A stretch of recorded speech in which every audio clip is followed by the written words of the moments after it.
নমস্কার বন্ধুরা, আশা করি সকলেই ভালো আছো। তোমাদের প্রত্যেককে এই পড়তে বসো চ্যানেলে স্বাগতম। এখানে আমরা বাংলা ভাষা ও সাহিত্যের বিভিন্ন বিষয় সম্পর্কে আলোচনা করে থাকি। আমরা উপন্যাস আলোচনার একটি অডিও সিরিজ শুরু করেছিলাম। আজকে আমরা কথা বলবো বাংলাদেশের এক বিখ্যাত উপন্যাস চিলেকোঠার সেপাই নিয়ে। লেখক আখতারুজ্জামান ইলিয়াস।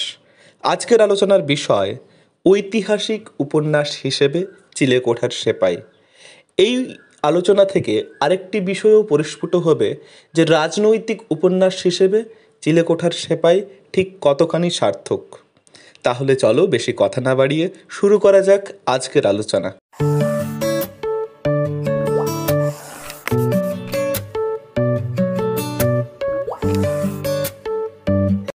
আসলে একটি উপন্যাস হিসেবে লেখা হওয়ার পর সেই উপন্যাসটিকে শ্রেণীগতভাবে ভাগ করার একটা প্রচেষ্টা লক্ষ্য করা যায়, যে সেই উপন্যাসটি রাজনৈতিক উপন্যাস নাকি ঐতিহাসিক উপন্যাস নাকি আরও অন্যান্য শ্রেণীর উপন্যাস।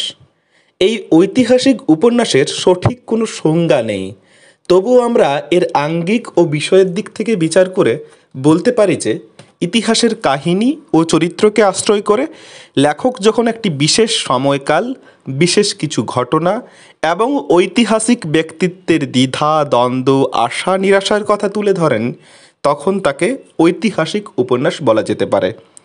তবে এই উপন্যাসের মধ্যে যা থাকা বিশেষ প্রয়োজনীয় তা হলো ঐতিহাসিক রস। আমাদের আলোচ্য বিষয় ঐতিহাসিক উপন্যাস হিসেবে চিলেকোঠার সেপাই বা রাজনৈতিক উপন্যাস হিসেবে চিলেকোঠার সেপাই। অতএব আমাদেরকে জানতে হবে যে একটি উপন্যাস ঠিক কী কী বৈশিষ্ট্য বহন করলে তাকে ঐতিহাসিক উপন্যাস বলা যাবে এবং সেই বৈশিষ্ট্যগুলো এই চিলেকোঠার সেপাই উপন্যাসে আছে কি না।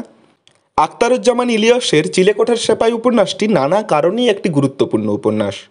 1986 সালে এটি প্রকাশিত হয়। উপন্যাসটির বিষয় ছিল বাংলাদেশের ইতিহাসের এক সুপরিচিত অধ্যায় 69-এর গণ অভ্যুত্থান। এই অভ্যুত্থান বাংলাদেশের 70-এর নির্বাচন এবং 71-এর মুক্তিযুদ্ধের সঙ্গে কার্যকারণ সম্পর্কে কিন্তু যুক্ত। লেখক নির্মোহ এবং নির্বেদভাবে এই সময়কালটিকেই উপন্যাসের পাতার মধ্যে সন্নিবিষ্ট করেছেন। অর্থাৎ আমরা দেখতে পাচ্ছি যে উপন্যাসটা যে বিষয়কে কেন্দ্র করে লেখা হচ্ছে সে বিষয়টা ইতিহাসের পাতা থেকে তুলে আনা এক গণ অভ্যুত্থান, এবং এই গণ অভ্যুত্থানের প্রভাব কিন্তু বাংলাদেশের মুক্তিযুদ্ধে রয়েছে। অর্থাৎ বিষয় নির্বাচনের ক্ষেত্রে এটিকে নির্দ্বিধায় একটি ঐতিহাসিক উপন্যাস বলা যেতে পারে। তবে শুধুমাত্র কি বিষয় নির্বাচনের ক্ষেত্রে এটিকে ঐতিহাসিক উপন্যাস বলবো? না, ইতিহাসের পাতায় সময়কাল এবং ঘটনা থাকলেও তার গভীরের মর্মকথা ব্যক্ত হয় না। সাহিত্যে যা হয়, এই উপন্যাসের মধ্যে প্রভাবশালী তৎকালীন পার্টিগুলির কার্যক্রম যেমন আছে, তেমনি গ্রাম এবং শহরের আলাদা আলাদা বাস্তব চিত্র এই উপন্যাসের মধ্যে দেখা গেছে। ইলিয়াস তার নিজস্ব একটা ভাষা স্টাইল, ভাষা ভঙ্গি দিয়ে এবং নিখুঁত পর্যবেক্ষণের মাধ্যমে ওই ইতিহাসের যে সময়টা বা ইতিহাসকেই উপন্যাসের অঙ্গ করে তুলেছেন। বাংলাদেশের মুক্তিযুদ্ধে 2 বছর আগে এই গণ আন্দোলন বা অসন্তোষ ইলিয়াসের কাছে কিন্তু ভীষণ গুরুত্বপূর্ণ এক বিষয় ছিল। এই উপন্যাসের অন্যতম বৈশিষ্ট্যই হলো মনের বিশ্লেষণ বা মনোবিশ্লেষণ।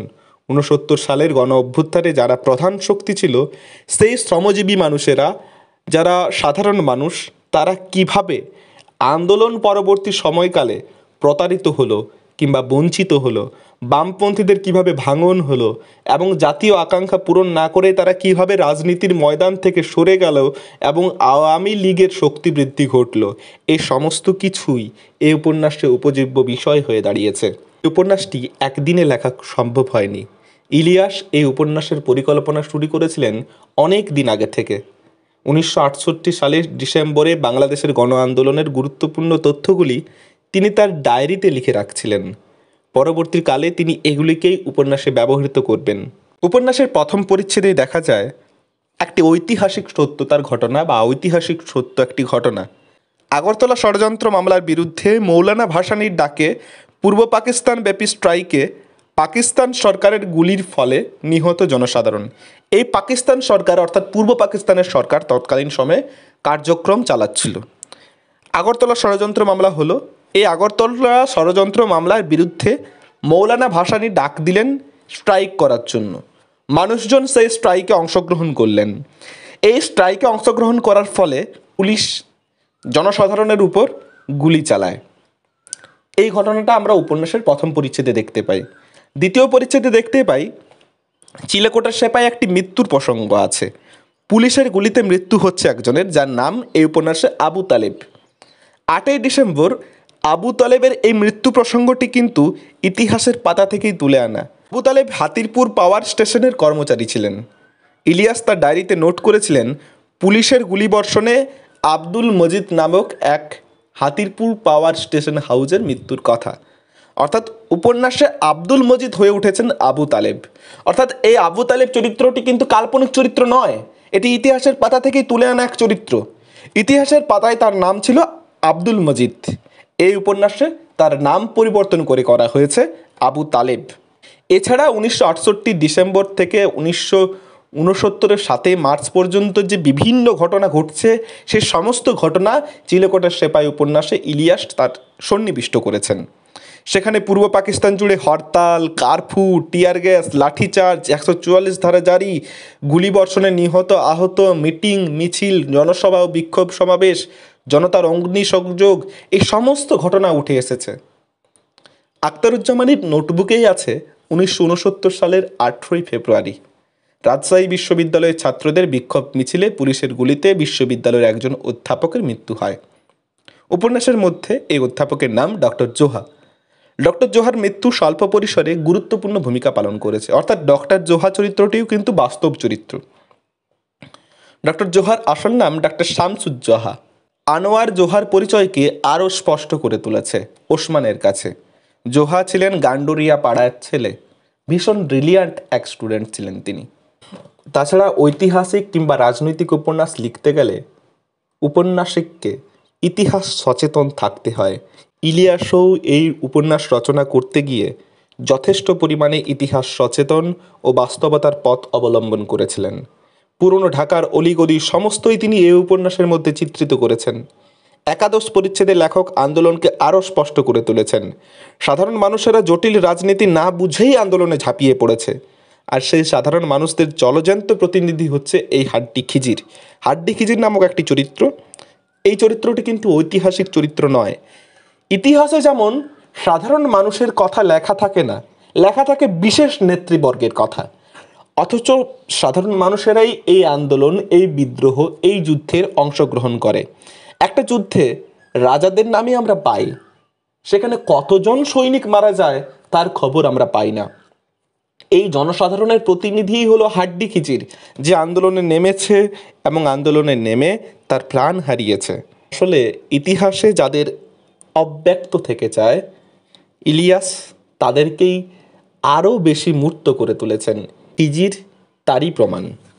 এই উপন্যাসের মধ্যে দেখা যায় শুধুমাত্র শহর কেন্দ্রিক আন্দোলন নয়, গ্রাম কেন্দ্রিক একটি আন্দোলন শুরু হচ্ছে। তৎকালীন সময়ে গ্রামের গরু চুরির ঘটনা সংবাদপত্রে প্রকাশিত হচ্ছে। উপন্যাসের মধ্যবিত্ত সমাজেরই প্রতিনিধি আনোয়ার গ্রামে যায়। গ্রামে গ্রামে আন্দোলন ছড়িয়েছে অন্য মাত্রায়। হাড্ডি খিজিরের মতোই সেখানে পথে নেমেছে চ্যাংটু, করমালি, আলীবক্সের মতো মানুষ। তাদের কর্মসূচি একদম মাঠেই। তারা পূর্ব পাকিস্তানের আইয়ুব খানের শাসন যেমন দেখেছে, তেমনি তাদের কাছে মূর্ত হয়ে আছে গ্রামের মহাজন সম্প্রদায় তথা শাসক শ্রেণীর প্রতিনিধি খয়বার গাজী, আফসার গাজীর মতো মানুষেরা। তারা জানে এই খয়বার গাজীরাই আইয়ুব খানের আঞ্চলিক প্রতিনিধি। তারা গ্রামের মানুষদের শোষণে অতিষ্ঠ করে তোলে। তাই আলীবক্সের নেতৃত্বে গ্রামে গ্রামে বসে গণ আদালত। সে আদালতে মানুষ নিজেরাই শোষণ শাসকের বিরুদ্ধে মৃত্যুদণ্ড দেয়। এই ছবিটা যেন আমাদের মনে পড়িয়ে দেয় 1967 সালের 25শে মের নকশালবাড়ি আন্দোলনের ছবিটিকে। আমরা দেখতে পাচ্ছি শহরের বুকে একটা আন্দোলন চলছে, অপরদিকে গ্রামের বুকেও একটা আন্দোলন চলছে।